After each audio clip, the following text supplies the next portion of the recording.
All right, we are back with the Liar Society, and we are on chapter 12, Weatherby.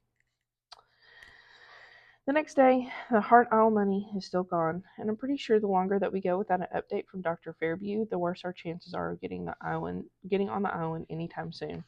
I can't help that every Boston tradition, the coin in my blazer pocket, the handwritten poem at lunch, even the hedge maze outside the field house on my way to sailing reminds me that I still don't know what Dad saw on Hart Isle.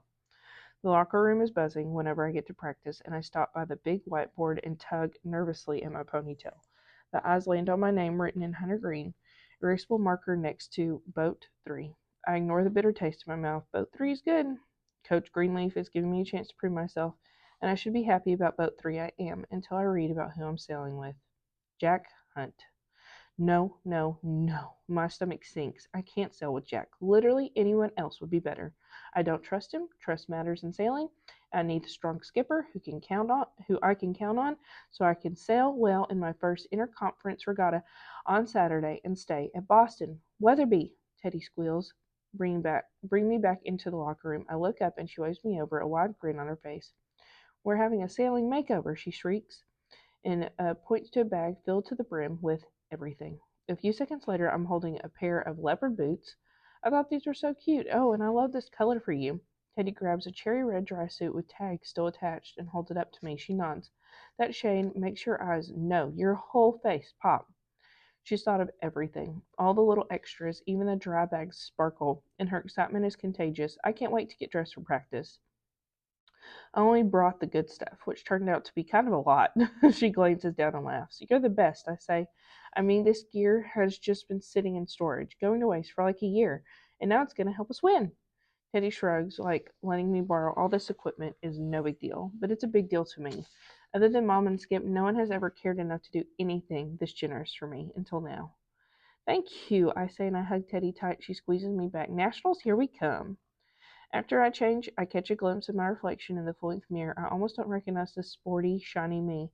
My long hair pulled back in a tight braid, lips glossed, eyes wide, and for a minute I stop and stare and I smile at myself, at the person I'm becoming, and I look like I belong on the Boston school sailing team. And when I'm finally ready to leave for the dock, Jack is already gone. I shouldn't be surprised he left without me. And when I get down to the water and I see him rigging our boat like he thinks he'd be better off sailing alone, I start to fume, searing with anger. He's a jerk. I fasten my life jacket first, then I look over at him, feeling brazen. I need to talk to you, I say. Jack doesn't stop rigging. What? Either stop being rude or go tell Coach you want to sail with someone else. Jack finally looks up at me, eyes flat. I already asked to switch. It was a hard no from Coach. I inhale sharply, frustration bubbling up inside my chest. Sailing with Jack is my only option. I have no choice, and after what happened on Monday, this practice has to go well, and I need to look out for myself.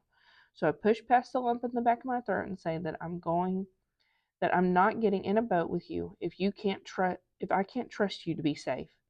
The whistle blows. We're supposed to circle up with the team, but Jack and I don't move. We stand there and glare at each other. And I'm not getting in a boat with you if you're planning to capsize it, he retorts. I'm not. I won't, I say, wishing I didn't sound offensive. He nods. Fine.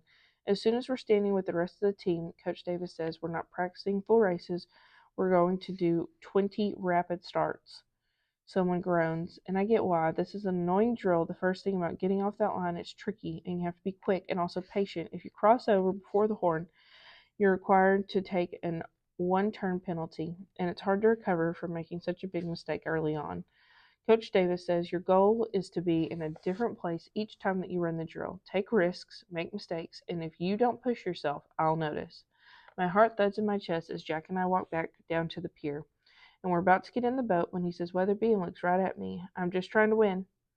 I don't look away. So am I admit. Jack nods and a new understanding passes between us. At least we can agree on that. Coach Davis blows her whistle 3 times. 3 minutes.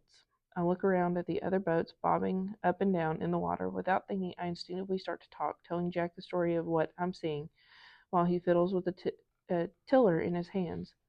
I don't care what Jack thinks about me, and we're not friends, so I know I won't accidentally talk about anything other than sailing.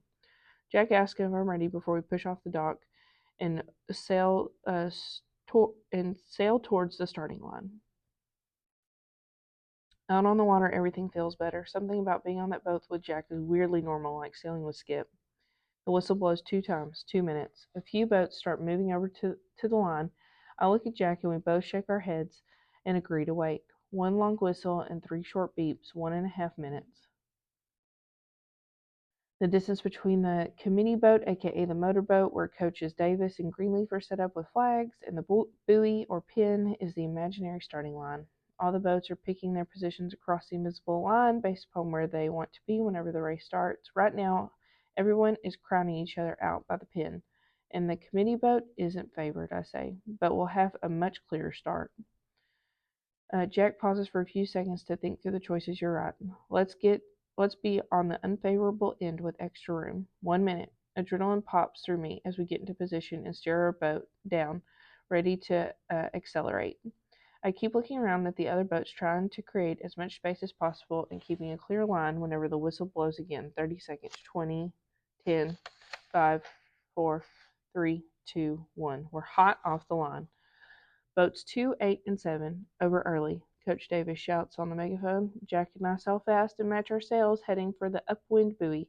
I hike as we zigzag, zooming ahead of the other boats. Somehow Jack and I click like puzzle pieces as we slide into second place. And when we turn our boat back to run the drill again, Jack says, "You pick the next spot. Just don't play it safe." I can't believe Jack is actually giving me a chance to lead. Win big or don't bother, I say. He looks at me and his eyes flash like maybe I've surprised him too. And after a few more rounds, we get off the line late because of me and finish third. I'm jumpy, waiting for Jack to say something rude, but he never does. Instead, he acts like we're a team, like my mistake doesn't matter, and it's the same way that I would have acted if he had been the one to mess up. I'm surprised that our sailing style is so similar when we couldn't be more different. And the whole time that we're in the boat together, we sail strong. Jack and I finish in the top 3 boats during every single drill, like we've been sailing together our whole lives. And when we're putting the boat away at the end of practice, I see Jack tie a sheet bend. His version of a knot is different from mine. I tie a single loop, most people do, but Jack ties his with a double loop, like he's adding his own flair, trying to break the mold. "Do you always add the extra loop?" I ask. And Jack looks up with a half smile. "Yeah, but no one's ever noticed, not even Ford." I shrug. A good crew sees everything. He nods and his eyes widen with a glimmer of surprise. Jack is different on the water. Nothing at all like the jerk he is on land. And that's chapter 12.